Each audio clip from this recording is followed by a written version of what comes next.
So we will be creating a repository, and that is very important. Let's have a look how to create a repository on GitHub. Very simple steps. It's super easy. So you need to log in to GitHub. If you are not have account, you need to register. After that, you will create or new repository by clicking on new link.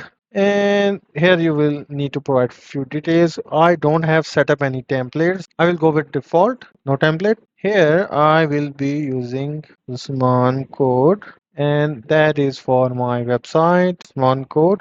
I can change its name a bit. Let me append website with that one so that it's clear that it's about Usman code's website.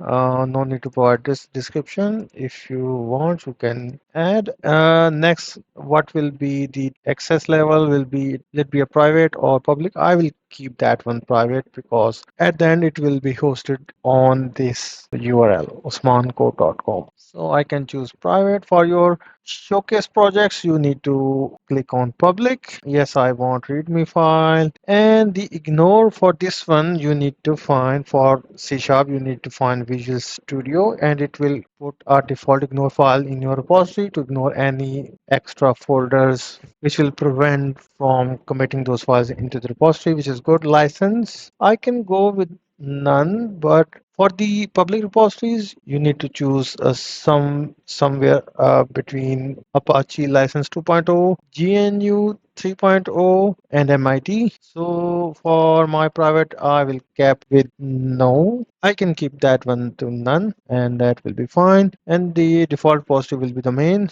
which is good. And I will hit create. So this is our repository that is been created, and I need to copy this one from, not this one from here. I need to go to here code and here HTTPS, and I need to copy this one from here. And next thing would be I need to open my GitHub desktop application, and I will be cloning with clone repository. That is a URL I have, and I will be providing this detail here for the folder where I need to put that one. So for that one, I will be going to the development because this is .NET, and I can create a new folder with name of Osman Code Website, and I can clone it here. So that's super simple. You need to create a repository and you need to clone it on your machine. You can use any appropriate application. I prefer GitHub Desktop. You might use command line tool or source tree, any other